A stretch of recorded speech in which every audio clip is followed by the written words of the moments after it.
origination. Would that be all right for you guys? That we cover today dependent origination before you leave, as much as possible, and don't have a meditation, not this morning, not in the afternoon, and then do it tomorrow, okay? So everyone is in agreement, okay? Okay, great. All right. I'm going to look at my notes because I put some material together once on dependent arising, and so I'll just refer to that to be sure I give you the whole thing. And there's some, sometimes I like to use pictures and illustrations in them, and maybe I can even show them to you, but I don't know how necessary they actually are. It's just a little easier to understand. Truth. Let me just check the true truth. It's part of that. Is it this one? No. Sorry. Oh. Okay. Yep.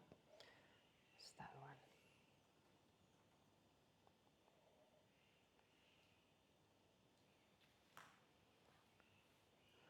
All right, now having spoken about, or having discussed emptiness a lot,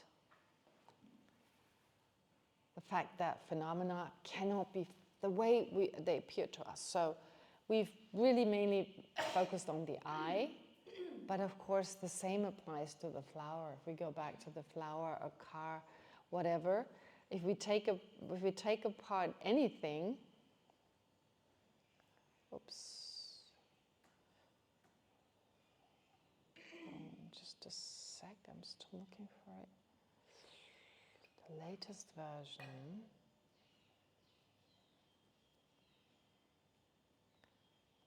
Okay. Never mind. If we look at anything, just one sec.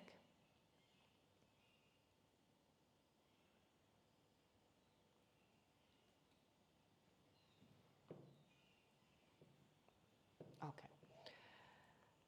If we look at anything, it appears to exist in and of itself.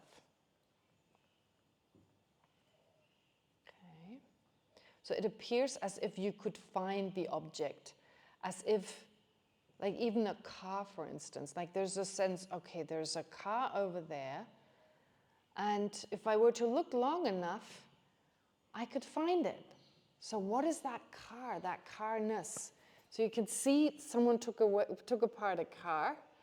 Yeah, so I added that as a picture. I think you can see it, right? Like you just see the bits and pieces. First of all, like here, it's kind of like separating the parts, and here they're actually taken apart. Oops, it's gone. Here they're actually taken apart, right? Can you see? Yeah. Anyway, it seems we can find the car. There is some car within that which owns the cars, as if they were really like a carness. We used that word from this side, but of course it can't be found. And that's so fascinating that it just can't be found. So looking for the way it appears to us, it can't be found. The moment we engage in ultimate reality, even the I that does exist, it cannot be found under ultimate analysis, because if it were to be, if you could hypothetically find it, it would exist ultimately. That would mean inherently. It wouldn't exist merely conventionally, right? So the thing is, it seems there's nothing there, because to us things mistakenly must have more of an existence, but must be more concrete than they actually are. And so therefore, it seems nothing is there, nothing can exist. So when that happens, you look for the I, you can't find it. It's like, wow, I don't exist. Now then we have to move to dependent arising, because dependent arising gives us a complete sense of how phenomena exist, without negating the existence itself, but describing how things exist. So we need to negate what's extra, but not negate too much, to still understand that things nevertheless exist. And dependent arising or dependent origination helps us to do that. Now, with dependent origination,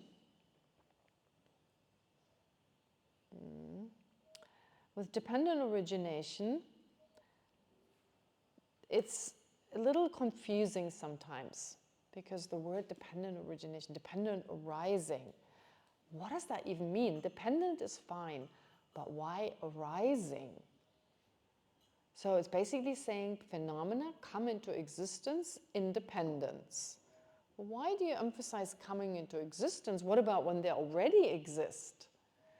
And it's implied, of course, by the term dependent arising, that they also exist in dependence. So this has to do with looking at things like, how do they come into existence?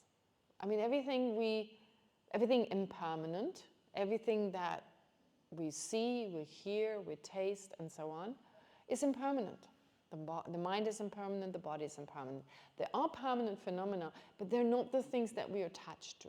They're not the things we get angry with. So our reality revolves mainly around impermanent phenomena. And they are such that they change moment by moment, which means each moment something comes into existence, then they remain, and they go out of existence, right? Roughly speaking. There's more to it, but just, like a flower, it grows, it comes into existence, it remains for some time, and then it goes out of existence. Our life is similar. Of course, on a subtle level, something has come into existence, it's there, and it's also degenerating, it's all happening together. But on a coarser level, if we just focus on one aspect, the fact that it has come into existence, we say it has arisen, then it remains for some time, and then it goes out of existence. We can look at it from that perspective, which is not wrong. And so it arises, of course, in dependence on other things. So that's the beginning. But that doesn't mean it doesn't exist in dependence on other things once it has arisen, and it doesn't mean it doesn't go out of existence in dependence on other things. So implied in the term dependent arising is dependence, whenever. Everything depends on other things. Okay. Now, having said so, there are 3 types of dependence, or dependent arising, to be precise. 3 types. And these 3 types refer to impermanent phenomena. Why? Because permanent phenomena only depend by way of the last 2 types. Everything that is permanent, dependent arising or dependence applies only to the second and the third type. It'll become clear. Okay, so let's just look at all impermanent things. Again, as I said, our life revolves around impermanent things. Though permanent things exist, but we don't give them much thought. So let's focus on our mind, our body, our afflictions. They're all impermanent. And they are dependent because they depend on causes and conditions. So the first type of dependence is dependence on causes and conditions, which basically, when you talk about something is impermanent, well, it changes, but only because it has causes and conditions. It can only change if there's something that allows for that change to take place. Like, for instance, I change in dependence on other people telling me things. I change in dependence of the oxygen around me, the food that I take. Like the change, like the physical change. The things that change, they do so because they interact with other things. Okay? So you can't have, let's say, a flower in a vacuum, and it can only change in dependence on certain factors that are other than itself. Its parts, for instance, because they change, the flower changes.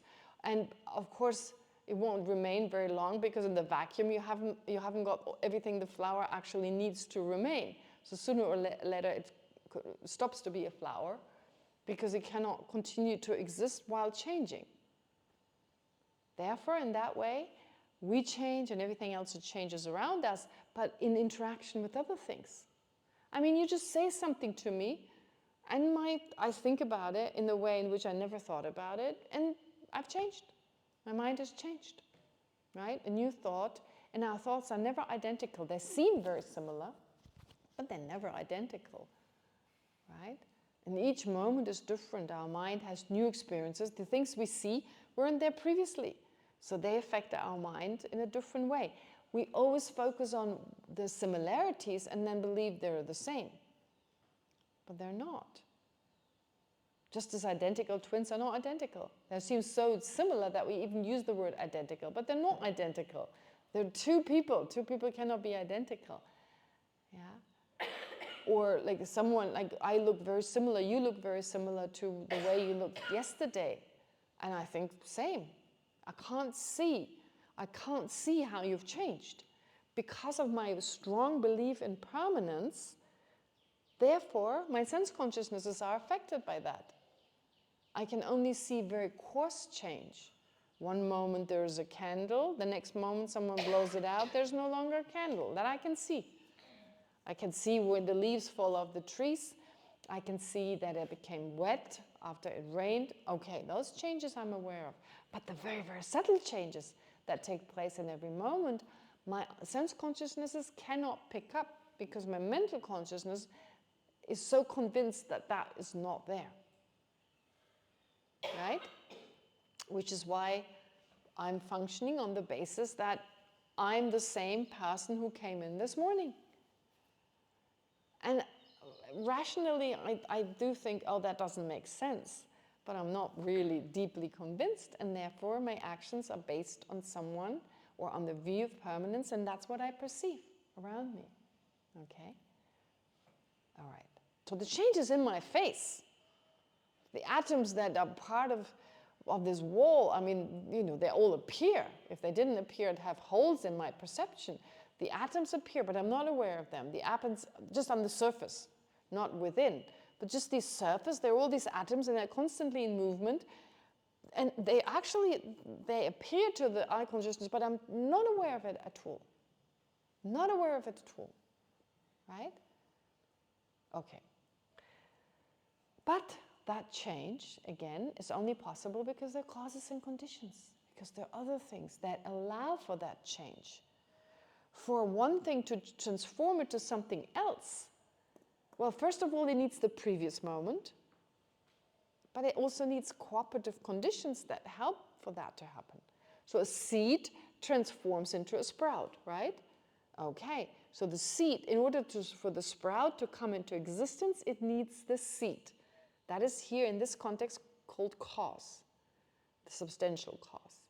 But then you can't do that without the help of water and warmth and fertilizers, whatever you need. So the cooperative conditions, they assist the seed in that process of turning from a seed to a sprout.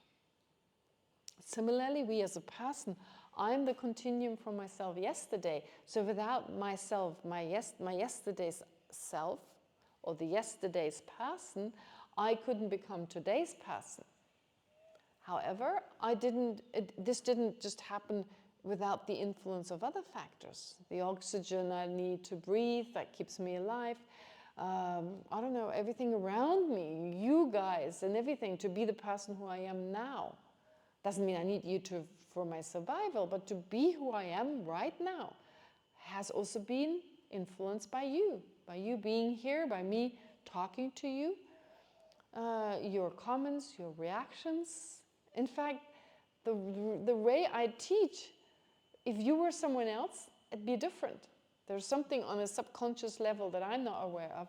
The one thing I know is when I do it online, I teach differently, and I certainly don't enjoy it to the same degree because it's different. I don't know what it is. It's not just seeing you, because I ask people to put on their camera, I can see them.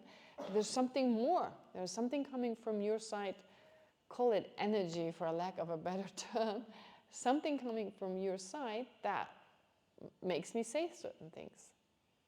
It's also your subtle, your micro gestures, it's that as well, micro expressions, which may get lost if the camera isn't clear enough, but I believe it's more than that. Did you raise your hand? You can call it also cause and effect, because I hear this.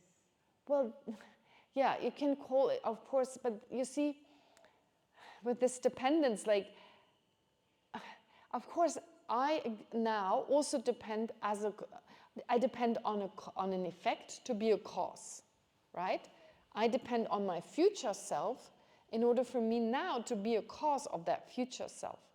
But actually, like, for me to arise now, I don't depend on my future self. For me to come into existence now, in general, I don't depend on the future, do I? Do you depend on your?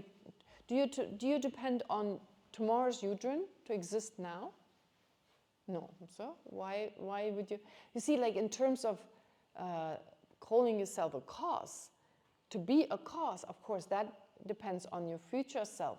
But to turn into Yudren now, to transform you from yesterday's Yudren to today's Yudren, you don't need tomorrow's Yudren. So in that way, it's not mentioned. There is a dependence. There is a dependence here, but the lower schools don't even accept the dependence. The lower philosophical schools, there are different philosophical schools that I haven't even gone into yet. I'm talking from the higher school point of view. But we do learn the lower schools because it's sometimes easier, or it's usually easier to understand the higher schools with that basis. But for the sake of this course, it's not necessary. But to say the lower schools don't even accept that a cause is dependent on the result, because it comes only in the future. Therefore, to say dependence, yeah, sometimes Yunde Denjung, they do mention it, but I think it's better to call it dependence on causes and conditions. Yunde Denjung, Gyukyen Denjung, yeah. They do say Yunde Denjung in the sense that the result depends on the cause. So the result depends on the cause. So therefore, dependence of cause and effect is really saying something that is an effect, something that is a result, depends on its causes. It's really saying the same thing. But it's not saying here this first type of dependence is the dependence of a cause on its result. That could be misleading. Here we're rather saying dependence on causes and conditions. Okay? Does that make sense? All right. It is the easiest way of dependence. That's the easiest to understand. It's not that hard to understand. On a course level, it's pretty easy. But of course, there are always subtler levels, subtler versions of that. It's easier to understand than the third and the fourth level.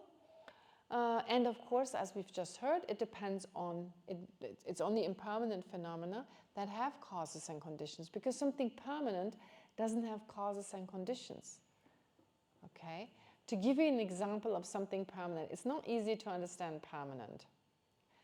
For us, it's a little difficult, and we misunderstand it. We think permanent means eternal. Impermanent means only existing for some time. Totally not what it means. Because there are impermanent things that are eternal, and there are permanent things that don't last very long. Okay. All right. I'll give you an example of a permanent thing. This is a pen. There's no other pen on this table. Okay. Right now, there's the absence of pen on the table. Do you agree? Absence of pen on this table. The pen is impermanent. It changes moment by moment. It's made of atoms, therefore it changes moment by moment. The table is impermanent. It changes moment by moment. But the absence of pen on the table is permanent. It doesn't change moment by moment. It's not like a fluctuating thing, like with one absence being different from the next absence, right? It's not like that. It's just an absence. And it doesn't exist eternally. Absence of pen on the table is non-existent. Now it exists, now it don't. Now it exists, now it don't. But it's not like changing moment by moment in the sense that it's like an organic thing that one moment transforms into the next, transforms into the next. So you could maybe call it an abstract, if you like. A permanent thing is more like an abstract. It's just like in this case, it's just the absence of something. The absence of something, of course, that is impermanent. But nevertheless, we're not talking about the pen, we're not talking about the table, we're talking about the absence of table. That is static. It's not changing moment by moment, but it still exists. Yeah? Does that make sense? Emptiness is permanent. Emptiness is permanent. The lack of inherent existence, just the absence of something that was never there. So the absence of inherent existence of this pen. But it only exists as long as you have a pen. If I broke the pen and it's no longer a pen, then its emptiness would no longer exist either. So the lack of inherent existence of this pen does only exist as long as you have a pen. The lack of inherent existence of the self, the way it exists right now as Kelsang Wangmo, that only exists as long as I have the self. When I die, for instance, well then, that's a different type of person, a continuum of my present person, but nevertheless different, and the emptiness has a different basis. So that emptiness has gone out of existence. And still the absence is just that, an abstract absence. It's not a non-static thing that keeps changing and is slowly transforming. No. Okay? All right, having explained the difference between the two, eternal and permanent, permanent and eternal being different. In other words, whatever is impermanent is not necessarily eternal. Whatever is eternal is not necessarily permanent. Right? Whatever is permanent is not necessarily eternal. Whatever is eternal is not necessarily permanent. Okay. All right. So, but impermanent phenomena, and again, those are the ones that our life revolves around. So self, others, the body, environment, they're all impermanent. So they change from moment to moment. And that can only happen if there are countless causes and conditions that make it possible. So that is the first reason why phenomena cannot exist from their own side. Because they need so many causes and conditions. If something was inherently a table, well, first of all, it wouldn't change, because change can only happen in dependence on other things. But in the first place, if it was inherently a table, then it would already be a table. It wouldn't need anything to be a table, right? It wouldn't need anything to be it. It's independently, it's just a table. It's in and of itself, without the influence of anything else. But then it wouldn't change, because change can only happen in dependence on other factors, right? And therefore it wouldn't change. It wouldn't depend on causes and conditions, which means the opposite. It cannot exist inherently because it is dependent on other causes and conditions. And it's constantly different. From moment to moment, the table is not the same. It seems to be the same, not least because we call it a table and we don't refer to it as something else the next moment. So because we refer to it in the same way, you see, there's nothing wrong with calling it a table. It's not like we're going to make a law that we have to give it a different name from moment to become aware of its impermanence. That would make things too difficult. And it wouldn't really cure us of our misconception anyway. But here, that we call it the same, we take that as reason for us to think it is the same, because it's called the same, right? But also it appears the same, so even if we were to stop using the same word from moment to moment, it would still look the same, and we would still be stuck with permanence. But again, like just using the same word. In fact, it goes as far as saying, when I say table with regard to this object, and table with regard to this object, so we have two tables, one over here, one over there, or one over here and one over there.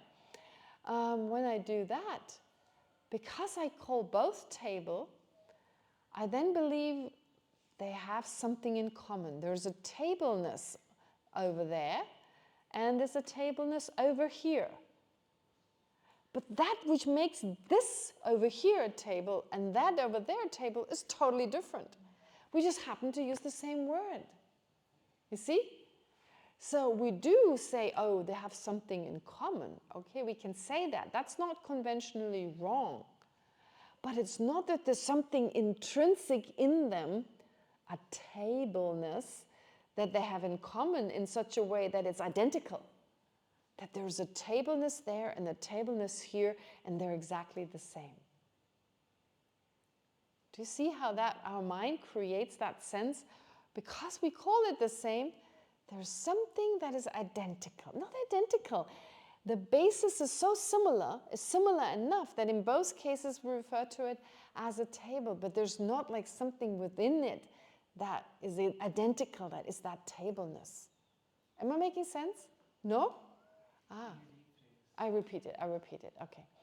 All right, now I'm asking you to tap into your own mind, to become aware of a mind that is a little bit difficult. It's so subtle that we are not often enough aware.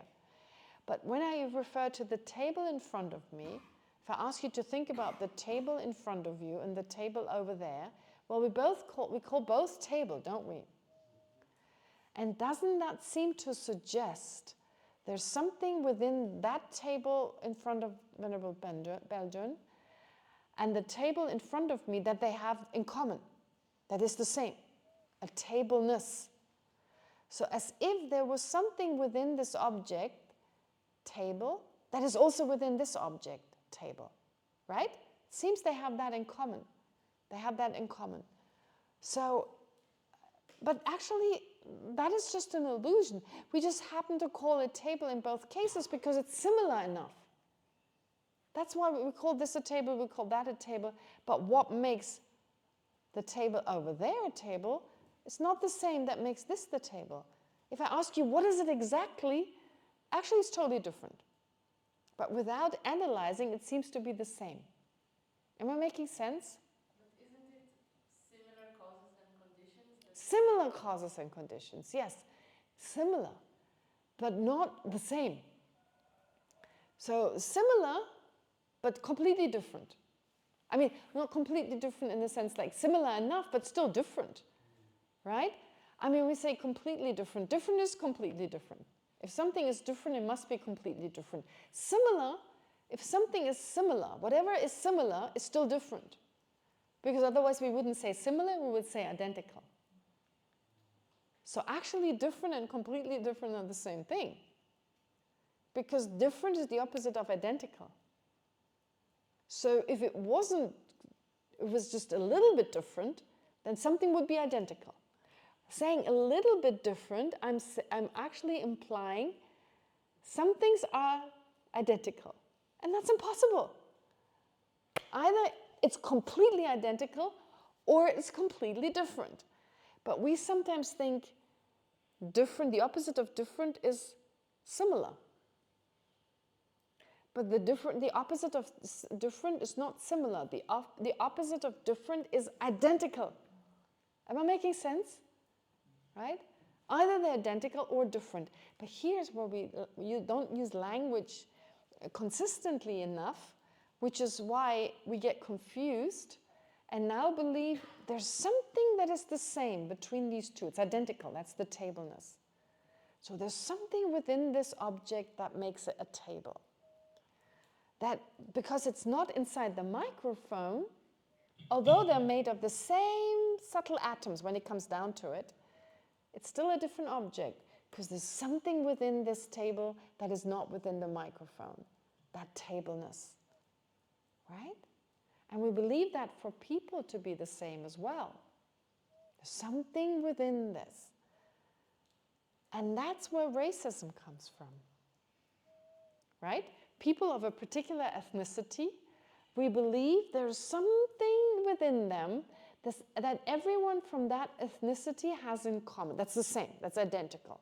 Something that makes them Indian, that makes them German, that makes them, right? We identify that. And if we look at one person and we find something strange, something unfamiliar, and we now label it bad, then we label it within every person. We think it's within them as well. And so they're all the same, right? So we then generalize. They're all the same. They may be similar, but many are very different. And it's got nothing to do with their ethnicity. Because usually it's like they have a certain ethnicity, and then we find one time we're being cheated by someone. So now we put the two together. Cheater, having a certain ethnicity, right? Okay, so they're German, they cheated me. Germans and cheaters are the same. So every time I meet a German person, I believe they're cheat. And of course I meet German people who cheat, but I meet people of other nationalities as well. So I start generalizing. Why? Because I believe there's something intrinsic in that object, in that person, for instance, that everyone now who is similar enough, it's intrinsic in them as well. Okay? So every Muslim is a fundamentalist, for instance. We come up with these ideas. And there are fundamentalists in every religion. I'm sorry to say, even in Buddhism. Right? People believe, Buddhism doesn't have fundamentalists. Sorry. Absolutely there are. And it's you can't blame Buddhism. You can't blame Islam. You can't blame Christianity. Humans have the tendencies to be fundamentalists. I mean, there are some people who have very fundamentalist views, whether they're fundamental Christians or fundamental Republicans or fundamental teachers or fundamental...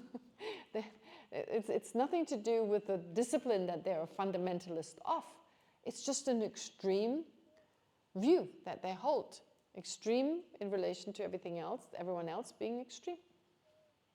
And definitely a very strong sense of inherent existence, of intrinsic existence. These are intrinsic infidels. These are intrinsically wrong when it comes to their political views. They're intrinsically don't know how to teach properly, so to use these different fundamentalists. But do you see what I'm getting at? There is a sense within every object, say table, I call this a table, I call that a table. So there's something within it that makes it a table. And that is the same in that table, identical to that. So there's something intrinsic in every of these objects, something I could find.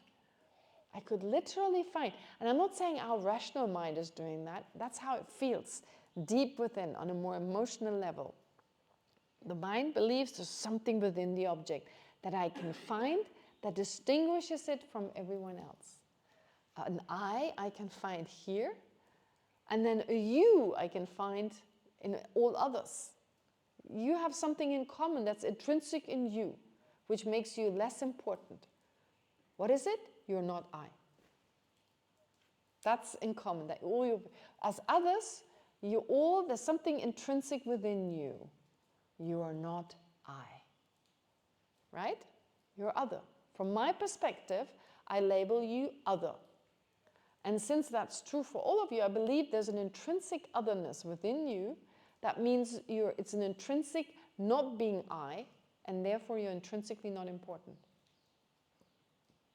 When I come to understand that you are I from your perspective, and you're not intrinsically I, because you can't be intrinsically I and other both, and you're actually I from your perspective, oh, right?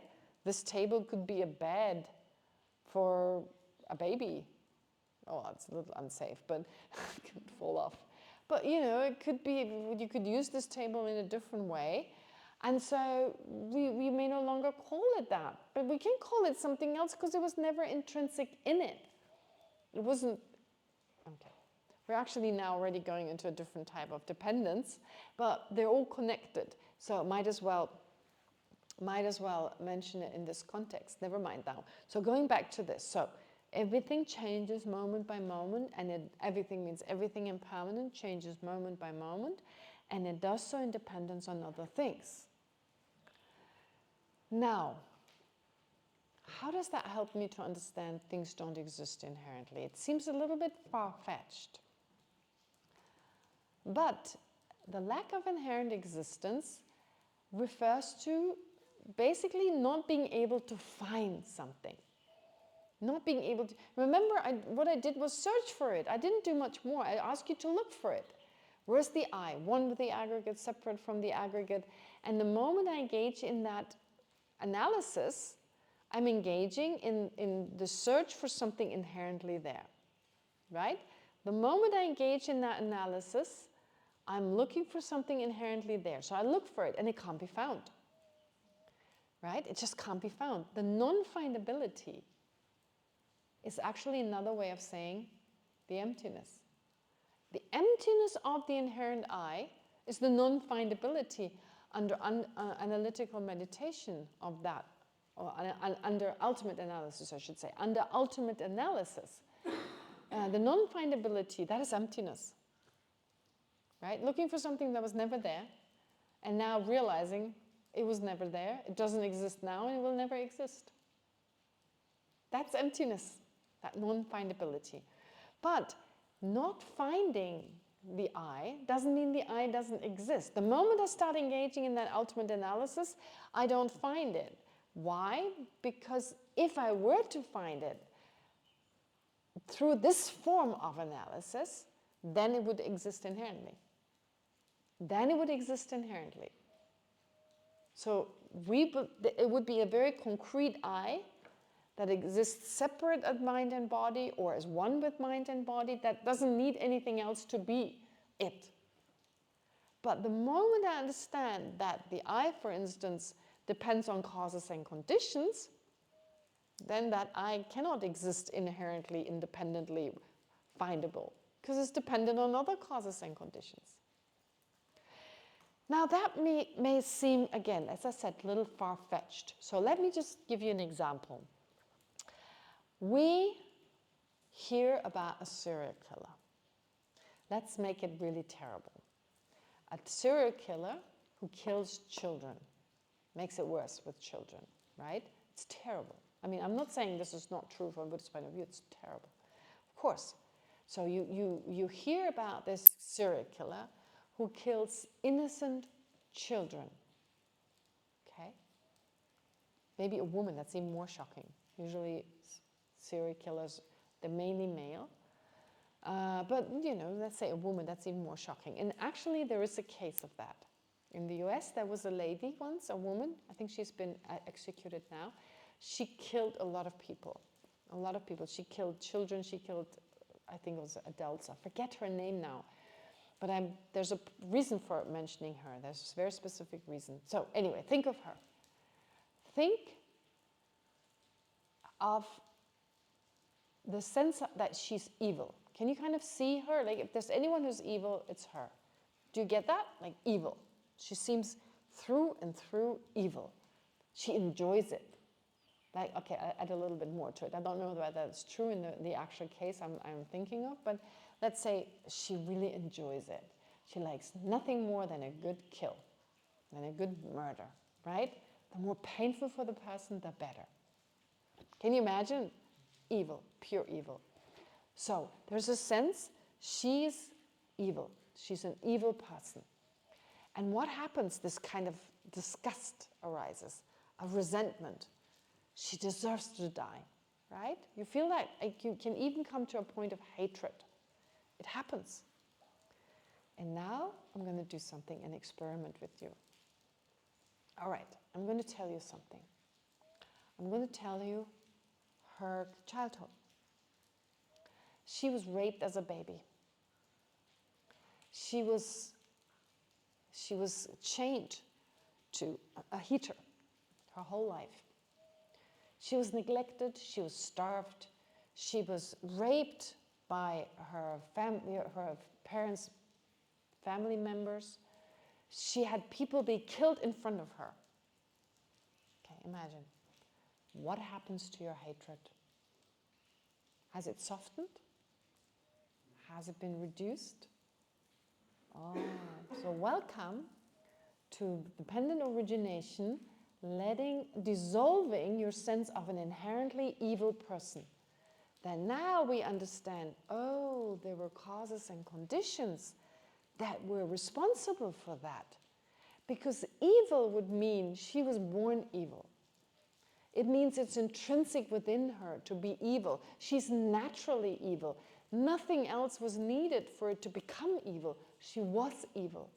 But the moment we describe these causes and conditions, which rationally make sense, that she also was raised on independence on causes and conditions, we realize, oh, she became like that, independence on causes and conditions. So therefore the hatred no longer holds. It's not possible to hate her in the same way. That doesn't mean she shouldn't go to prison. It doesn't mean she shouldn't be disciplined. I'm not a fan of the death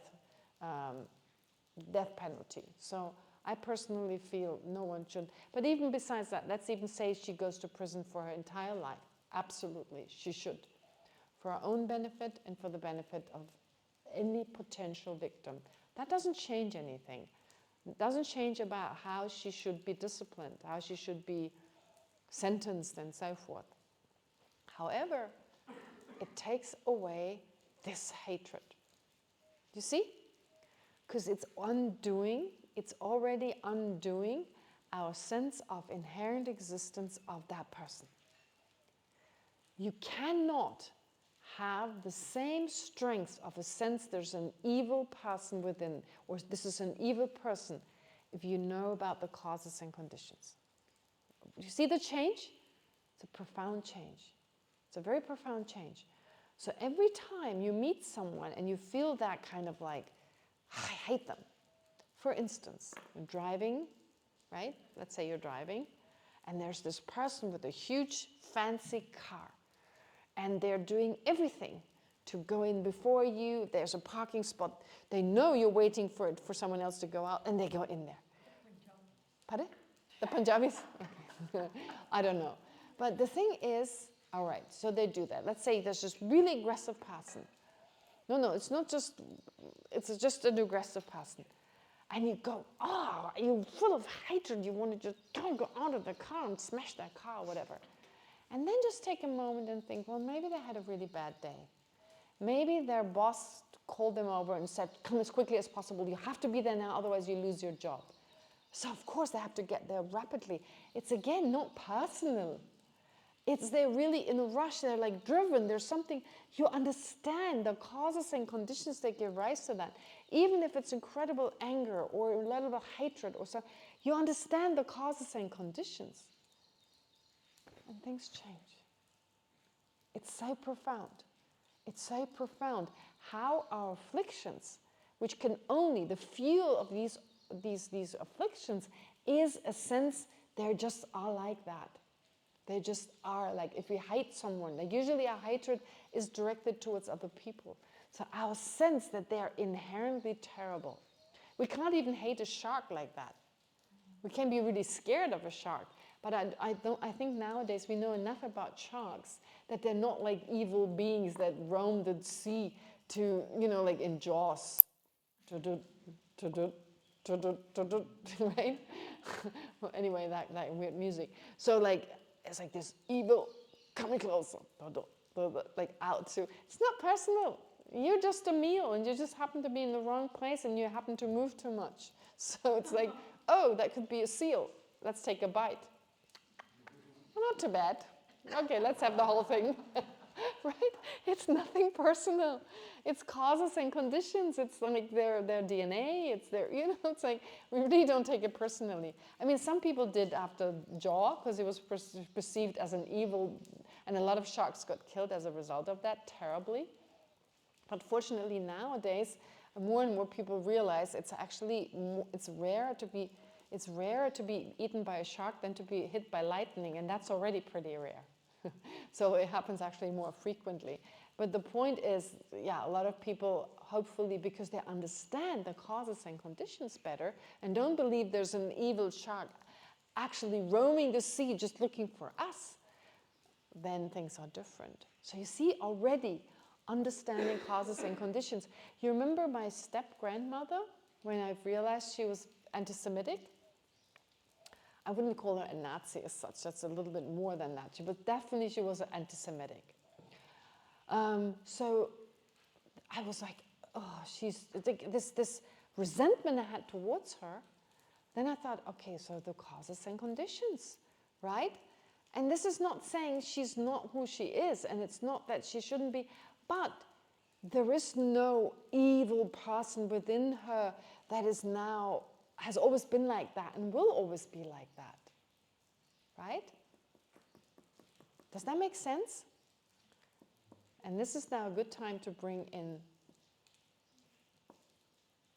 free will. to bring in free will. How do you define free will? That's the question. That's the first question I have to ask. Is there any free will? If we are the results of causes and conditions, is there any free will? First of all, we need to define free will. How would you define free will? Tyler, you brought it up. I can give you a choice. It makes it easier.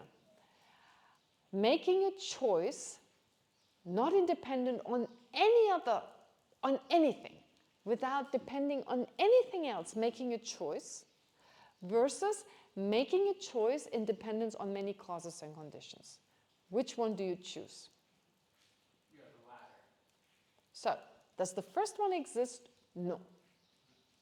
So when people say there's no free will, I think they refer to a type of free will that is independent of anything. One day you just choose something and it doesn't have to do with your culture, doesn't have to do with your mind, it doesn't have to do with your upbringing, it has to do with nothing, a totally independent free will. That's what we think, free. What does the word free imply? That there's nothing influencing you. But something like that doesn't even exist. That's an impossibility. That would mean you don't have free will because you don't exist. So the person who has free will to make that decision must exist in such an independent way to even make that decision. But that's impossible. Well, then we have a dependent free will. In other words, someone who chooses something. Is that independently of causes and conditions? No. But to understand that dependent free will better, some people in certain situations have a choice and some don't. And therefore we talk about free will in certain situations. Some people have the free will to come here, to come to this course. But if you live in a slum, if you don't have the financial means, if in fact 12 members of your family depend on you daily to go into the huge garbage hills and find something that you could sell for a few rupees, you won't have a choice. You won't have the choice to come here. You may have the wish, but you can't. You have no choice. In our case, we did have a choice. We could take time away from work. We could take time away from our home. We have the financial means to come here. Is any of that independently existent? No. But we could choose to come versus staying. We could have also stayed at home. Is there free will? Tyler. Is there free will? Here's mine going, thinking. I think there's the illusion.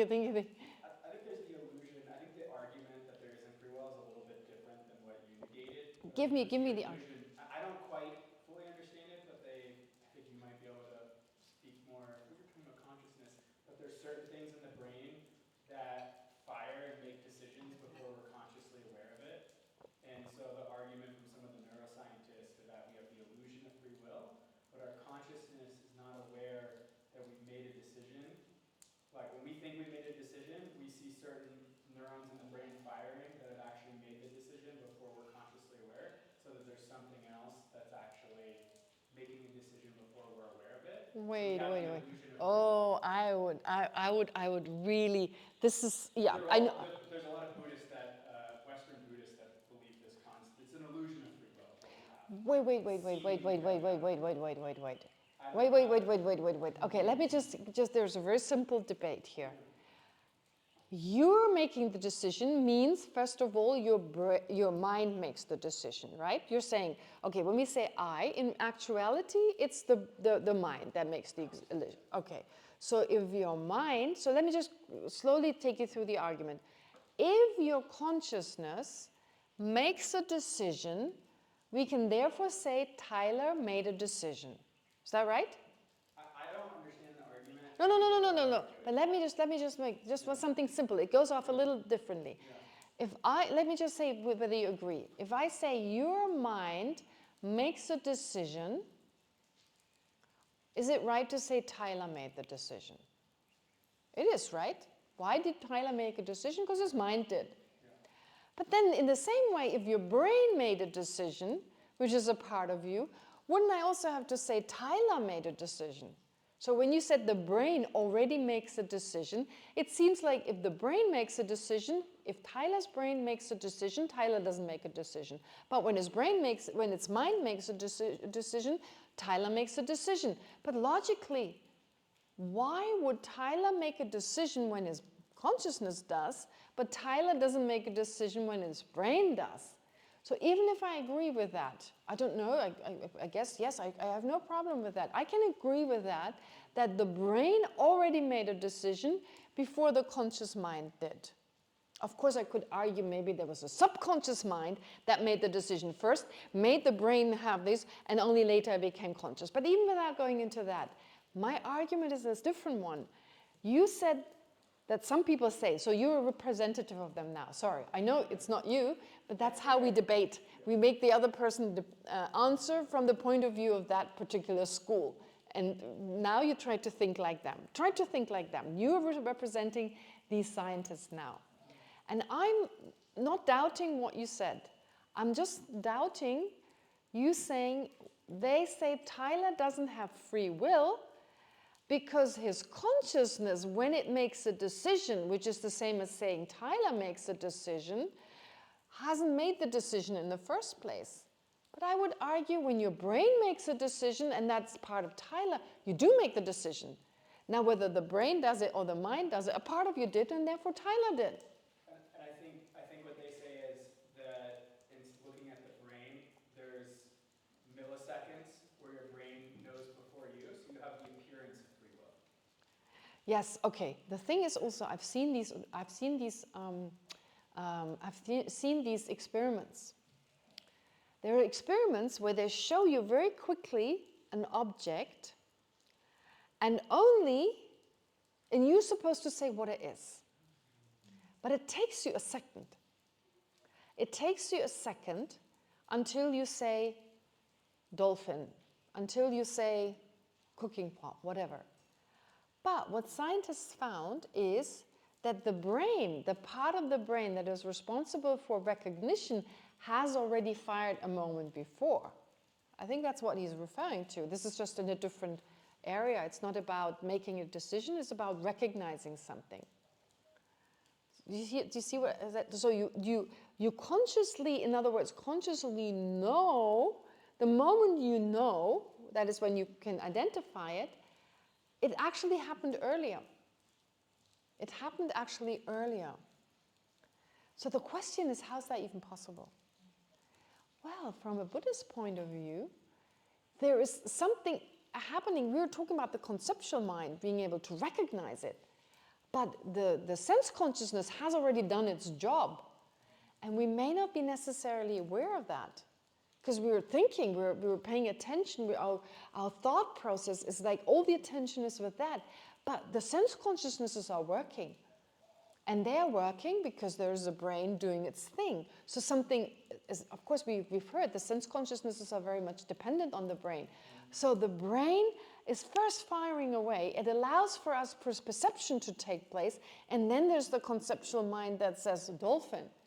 So scientists think because the brain fires away, but the brain is not the perceiver, is not the perceiving. It makes the perception possible. And that's not happening simultaneously. The brain firing away that is associated with seeing something we haven't seen yet, but the brain has already fired away. The retina, it's already been that, the retina has already been, the object has already been reflected, the nerve has been activated, the optical nerve, that whatever happens in the brain has already happened. But that is not, the brain doesn't perceive. A moment later, the eye consciousness perceives, and the next moment later, the conceptual consciousness now enables us to say dolphin. Therefore, I would argue that what you see in the brain is necessary to identify what needs to be identified, to see, to then apply the right term. But that doesn't, so I would argue in the case of that decision making, first something needs to be identified. We need the sense consciousnesses to identify. Like, let's say you ask them, what would you choose, this or that? The voice has to be identified. So the brain starts firing away. There's a sense perception, and then there's possibly an unconscious mind that's already making a decision. I don't know, I can't really, because actually it is the mind first that influences the brain. Except when it's for sense perception, then it's the brain before the mind. The brain comes first, then comes the mind. So any kind of conceptual activity, otherwise you would meditate before you would actually meditate mentally. The brain would meditate before you would meditate, and then we wouldn't measure the brain after meditating, we would measure the brain before the actual mental meditation. Am I making sense? I don't know if I have the argument right. I'm going to look it up and then I'm curious. Yeah, please check the argument. Yeah, you could do that. But I would argue that is a misinterpretation. I would really say this is a misinterpretation. Yeah, anyway, we have to leave it at that because otherwise we don't know both sides. And I don't know, of course, and yeah. So therefore, I believe there's more to this story. But returning back to the decision making, anyway, we can all agree the person makes a decision, whether it's their brain or it's their mind. We label the person on the brain and the mind, so therefore we say the person makes a decision. But there are different types of decision, I'm saying. Every time it depends on causes and conditions. Even the brain. If it wasn't for other causes and conditions, the brain, let's say the brain makes the decision before the mind. Okay, but the brain depends on other causes and conditions. It depends on the food we eat before. It depends on, it has to stay alive. It has to be fed by things that are not the brain. The body depends on it, the blood that comes through the body. Otherwise, the brain couldn't do anything, right? Is there blood in the brain, the gray matter? There's still blood vessels, yeah, of course, because my dad had a stroke and the blood vessel was blocked. That's why there's blood vessels, yeah. Not as many, so it looks grayish, but still there are blood vessels, of course. So, therefore, even if the brain makes a decision, never independently. Never independently. So we can just do the same exercise. The person is part of the person, so therefore we say the person made a decision. Is there an independent decision? No. But do we sometimes have a choice and sometimes not? Yes, there is. I would say there's free will, but not an independent free will. And of course, everyone defines free will differently. This is why we first have to communicate. Tyler, am I satisfying? Am I answering your question? Look up the argument better. But like, Tyler, let's say it's all in the brain. Okay, let's just agree on there is no mind. Let's say there's no mind altogether. Still, Tyler makes a decision. Let's say we think back like years ago, like the scientists in the 30th century or maybe in the 18th century who believed, I don't know when those were, when those existed, but those who believed there was no mind, only brain, okay? But even if there was only brain, Tyler would exist, right? And if Tyler's brain decides, we can say Tyler decides. So let's even forget about the mind. Then these scientists who say that the brain decides, okay, I agree with that, absolutely. It's not the mind, it's the brain. Okay, great. But does it do so independently or not? It doesn't contradict. They would all say the brain depends on so many other things that are different from itself, that are not itself. So there's still, even whatever they said, they cannot say there's free will that depends on nothing. So there's free will. Because sometimes the brain makes a decision and sometimes it doesn't. Sometimes it chooses and sometimes it doesn't. So there is. If there's just once, there is.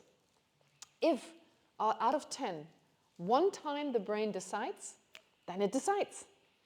It doesn't have to decide 10 times, but once it does it, if it does it once, then it exists. Do you see what I'm saying? Just because something doesn't exist once doesn't mean it doesn't exist. But if it exists once, it does exist. It works with the positive, it doesn't work with the negative.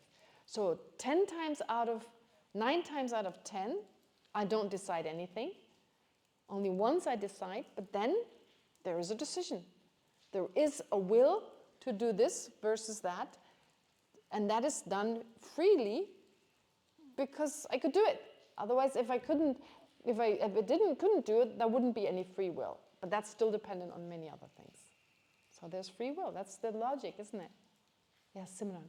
Yeah, so the example that you gave of a woman who becomes a serial killer but has this past childhood, so that it makes our hatred soften for us. Mm-hmm. But then applying your argument of free will here, she doesn't have to kill children.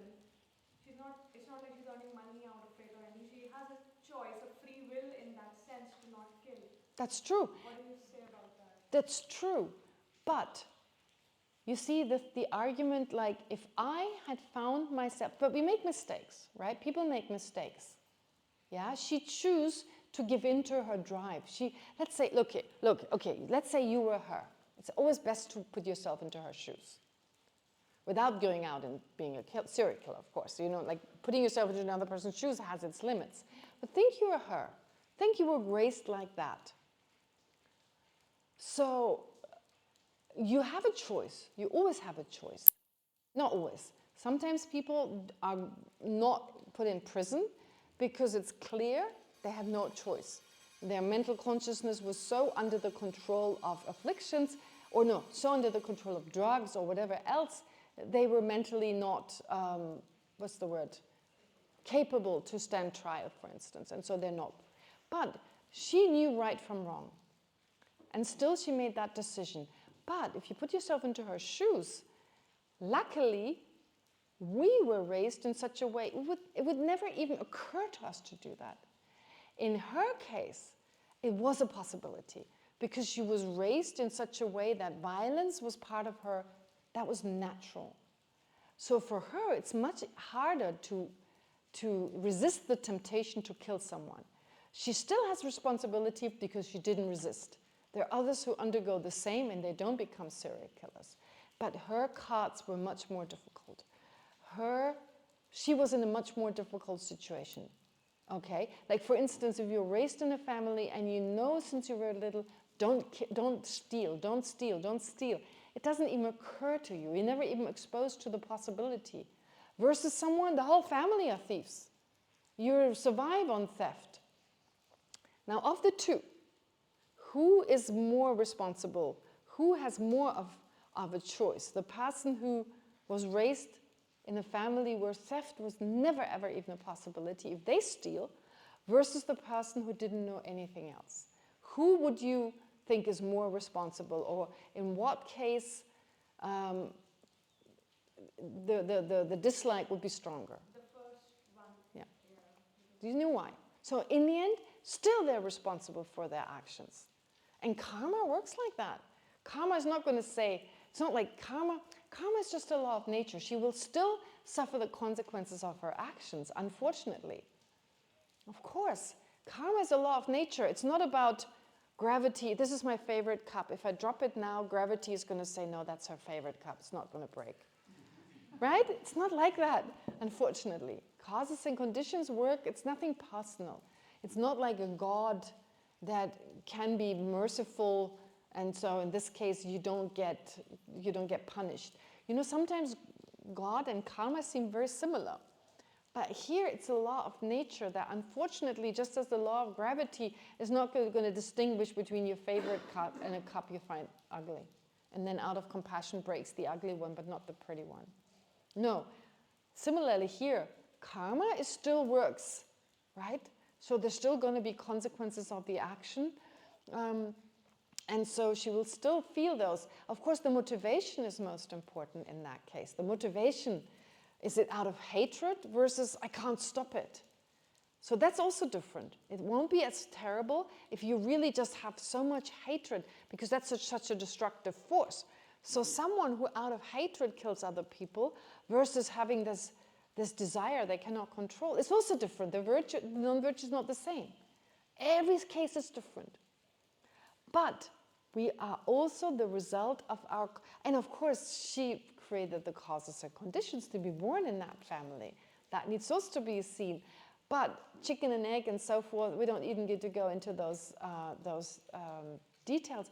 But the point is, the harder, the more, once we understand causes and conditions, then our sense of hatred is reduced. And that's the whole point of the exercise. Legally, morally, we don't even need to think about it. She still needs to go to prison for what she's done, because she knew right from wrong. She hid the action, she tried to, and she knew it was wrong. If she had gone out, look, I killed someone, look her here, then the punishment would have been different. Does that make sense? So it's only to soften our heart, our judgment of others, right?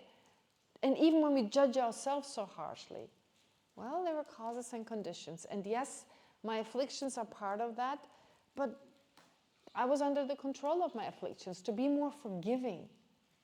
Don't forgive the action, forgive the person. Don't forgive the causes and conditions, right? We don't need to. Understand them and forgive the action, forgive the person. It's all about that. Am I making sense? Great. Let's have lunch.